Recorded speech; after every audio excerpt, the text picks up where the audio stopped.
streets. The subways were a little bit crowded with people coming down here to take a look at what was the United States, one of the biggest stories in U.S. history. They don't want these kind of people here because you really can't get a good view. There are buildings in the way, and certainly police are keeping a lot of all the people back, including the press at times. So don't come down here if you don't have any business. Joey.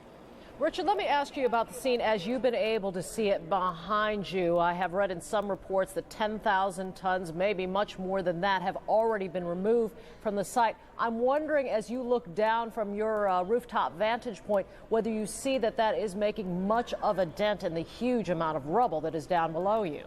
We don't have a clear view of the biggest mound of rubble, only we get reports. I spoke to two people who flew in on one of the first passenger jets out of Oakland, California last night. They flew over the World Trade Center site, what used to be the Trade Center, as is customary of planes arriving at New York airports. They described a disastrous scene, a lot of rubble, but they are making progress. I think it's around at least 20,000 tons have been removed so far, but we cannot see it from here, and a tourist or anyone who wants to come down here with a camera is certainly not going to see it. And that's why they caution these people to stay away. Absolutely. The work is hard enough without people getting in the way. CNN's Richard Roth joining us from our vantage point overlooking Lower Manhattan. Wolf? Joey, there were some key developments today involving the investigation, including news that two of the hijackers were under surveillance by U.S. intelligence. CNN's Eileen O'Connor joins us now with more on those developments. Eileen, tell us what you've learned. Well, Wolf, U.S. officials confirmed that U.S. intelligence had two of the men who hijacked a plane from Dulles Airport and crashed it into the Pentagon on a watch list. They informed the FBI that Khalid al-Mihdhar and Salim al-Khamzi were associated with Osama bin Laden. Why? Because one source says al-Khalid was captured on surveillance tape in Malaysia, meeting with the suspect in the bombing of the USS Cole. That's Khalid al-Mihdhar. And despite that, all these men lived in San Diego, along with al-Khamzi's brother. According to a landlord there, they left at one point. Nawak al-Khamzi telling his landlord he was now in Arizona. Another hijacker, Hani Hanjour, lived in Phoenix and received flight training at a flight school there. Now, it's unclear whether al-Khalid and the other al-Khamzi brothers ever received flight training there as well, but they did attend a community college in San Diego. And the Justice Department says that 25 people have now been detained on possible INS visa violations. Law enforcement sources have also widened the watch list and are currently keeping a lid on that master list, giving it out pretty much to law enforcement authorities only. But they may be releasing some of that information, even to the public in the next few days, to try to apprehend people, according to sources. Now, people will be apprehended as material witnesses. That means, though, that some are very likely to be cleared. Two individuals, sources say, have been detained for immigration issues. They are Mohammed Jawed Asmath and Ayub Ali Khan. They are being transported to New York for questioning. The two had tickets on a flight from Newark to San Antonio. That flight was diverted to St. Louis when the hijackings began. The two then took a train bound for San Antonio, but they were taken off the train in Dallas. Authorities say they possess box cutters, which investigative sources say the hijackers used to take control of at least one of the planes. While it could be a coincidence, sources say there are other reasons these two men attracted their attention. Meanwhile, a man arrested under a material witness warrant remains in custody. His information in New York, sources say, is moving this investigation forward.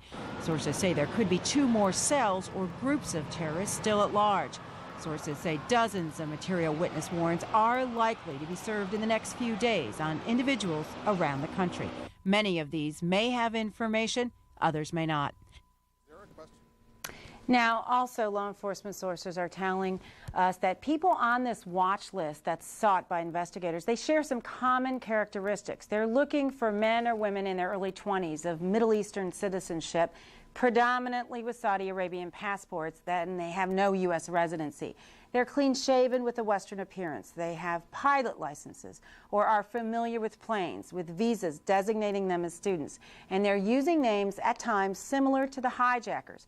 Now, the use of all these similar names, Wolf, and possibly the use of stolen names, has frustrated this investigation at every turning point, law enforcement sources say. Wolf? So, Eileen, I know you've been doing some excellent reporting on all of this. How close do the investigators, the law enforcement authorities, the FBI and the others, how close do they believe they are to wrapping up this plot involving these 4 airliners, and you say a couple other cells may still be at large? How close do they think they are to wrapping it all up?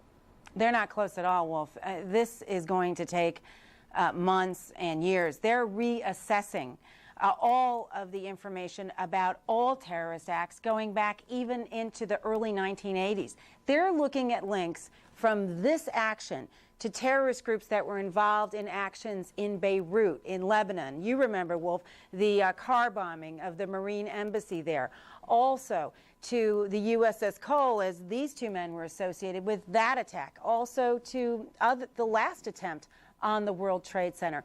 Every single terrorist act in the last 20 years is being reassessed. Testimony and cases, everything is being looked at against all the intelligence out there. Well, so are they assuming it's not necessarily simply the Osama bin Laden organization known as Al-Qaeda, but other groups that are terrorist in their orientation may be associated? There may be a much broader plot here?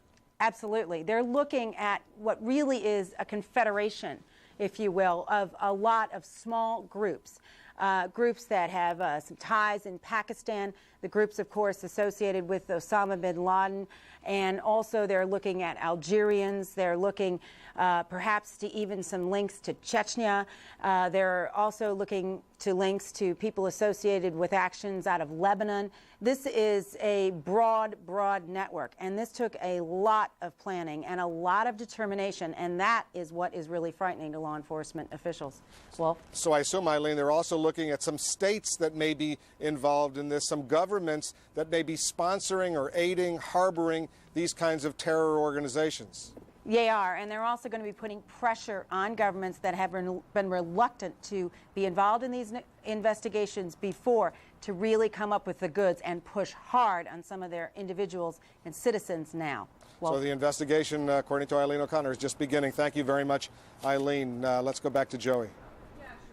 Well, if another urgent issue on the mind of the nation's leader, what effect all this will have on the economy. The ripple effect of Tuesday's disaster is now being felt in the airline industry. Continental Airlines today said it is putting on furlough 12,000 employees. Earlier in the week, you will recall, Midway Airlines said it would stop its operations. Both carriers acting out of concern that the attacks would lead to slowdowns in the industry and in the economy as a whole. Looking in the nation's airports for signs that the country is ready to take to the air again, CNN's Kathleen Koch is at Reagan National Airport. Kathleen. Joey, this is the one and only airport that remains closed within the United States, but you may see planes moving behind me because the Department of Transportation decided just this afternoon that they would let somewhat more than 120 aircraft, which were stranded here on Tuesday when the skies were shut down, they would give those aircraft a chance to take off and get back into circulation. Now, Joey, this does not change the fact that this airport remains temporarily closed indefinitely because the FAA still has a lot of concerns about its proximity to the nation's capital, to vital buildings like the White House, the Capitol, to, of course, the Pentagon.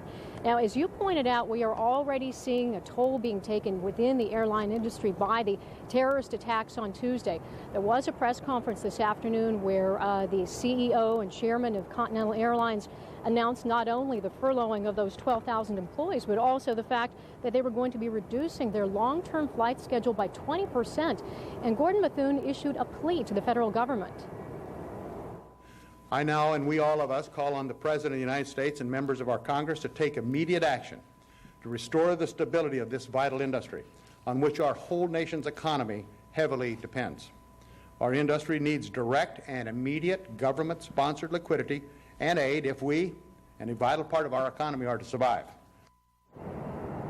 CNN has checked in with numerous airlines throughout the day, and they are reporting that they are struggling to get all their flights in the air. As we go down the list, American Airlines said that it hoped to get about 50% of its flights out today. Continental, 55%. Delta Airlines, 60%. Northwest Airlines was shooting for 50%, and United Airlines had a goal of just 21%. So, Joey, as you can see, it's clearly going to be a pretty significant amount of time before the nation's skies do get back to normal and air traffic gets rolling.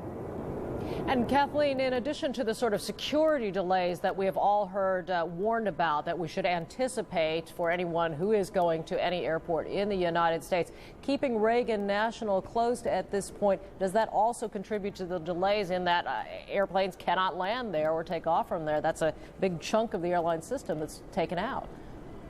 It really does mean that, Joey, especially for the nearby airports, Dulles International Airport in Virginia and Baltimore-Washington International Airport, which is between Washington, D.C. and Baltimore. You are going to obviously see a great increase in traffic at those airports, and anyone wanting to fly into this area is going to have to go to those two airports. So that will definitely lead to a greater backlog.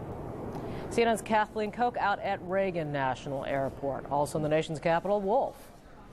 Joey, thank you. An attempt to lessen the impact on the nation's air carriers has already reached Capitol Hill. On what lawmakers are considering for the nation's ailing economy, here's CNN's congressional correspondent Kate Snow. She's standing by. Kate, what is going on the Hill in order to help the airline industry? Well, this morning at about 2 o'clock in the morning, Wolf, the House of Representatives was still hard at work here. They were trying to take up this airline measure. They had introduced a measure that would provide $2.5 billion in direct cash payments to the airline industry and then another additional $12.5 billion in loan assurances, loan guarantees for the airlines. Now, that bill at 2 in the morning this morning did not pass the House of Representatives. Why? Because there were many members who felt that it was unfair to single out the airline industry. They asked on the House floor, what about the financial industry? What about tourism? What about insurance companies? Just to name a few others that are expected to suffer great losses.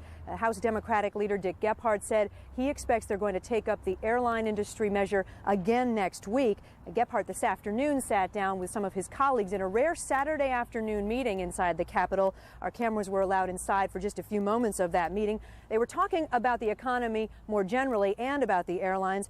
They were talking about Congress trying to send a signal both to Americans and to Wall Street when Wall Street reopens for business on Monday, that Congress is ready to do something to help bolster the economy. Mr. Gephardt saying Congress has a big role to play in telling consumers to be confident. We've got to give people confidence to go back out and go to work, buy things, go back to the stores, get ready for Thanksgiving, get ready for Christmas, get out and be active, participate in our society. Now, Republicans have been singing the same tune. They are also talking about ways to stimulate the economy. It should be noted that Democrats and Republicans do have a little bit of a different idea about how that could be done. Republicans very much focused on capital gains tax reductions and other business tax reductions. Mr. Gephardt suggesting today that he might look at that rebate check that every American has just gotten in the mail, maybe sending out another rebate check. So, Wolf, a lot of discussion going on next week when Congress returns here. I'm told by Democrats that everything will be on the table, and they hope to work with their Republican counterparts to get some sort of stimulus package through this Congress. Wolf? Kate Snow on Capitol Hill, thank you very much. Joey? All right, on the issue of whether rescuers are able to work through their emotions, the man who runs the nation's emergency agency, the Federal Emergency Management Agency, Joe Albaugh, speaking just a few minutes ago with reporters near the Pentagon, talking about the efforts there, the grim work that is underway at the Pentagon, the nation's head military fortress. It has been a very difficult task, as Joe Albaugh noted just a few minutes ago. With them. These are American heroes, let me tell you. I'm not sure that I could do what they do. It takes a unique individual, men and women alike, working shoulder to shoulder to go inside with their dogs. They live with their dogs, they sleep with their dogs, they bathe with their dogs. They have the best technical equipment that is available to find individuals to work their way through this problem. It is amazing. These are truly American heroes, and we all ought to be proud of them. You see a law enforcement officer, you see a firefighter, you ought to stop them and thank them for what they do. They put their lives on the line every day, and yet they're always the first in line for budget cuts and the last in line for recognition. That's got to stop. These people are American heroes, and we ought to thank every one of them. It's amazing. Joe Albaugh echoing sentiments that a lot of folks are feeling today. I don't know if you could tell from looking at him on videotape, but Joe Albaugh is a very big, strong man. He's a man with a great deal of emotion today. That is what is happening at the Pentagon site. We have seen so much of what is going on at the World Trade Center site. It's a little bit harder to tell at the Pentagon. But again, he is noting that we should all recognize the heroism of the folks who are working so hard to pick through that rubble. As we continue to talk about the losses, America's planes returned to the skies today, and New York began the bitter task of burying its dead. Manhattan firefighters, you see, paying final respect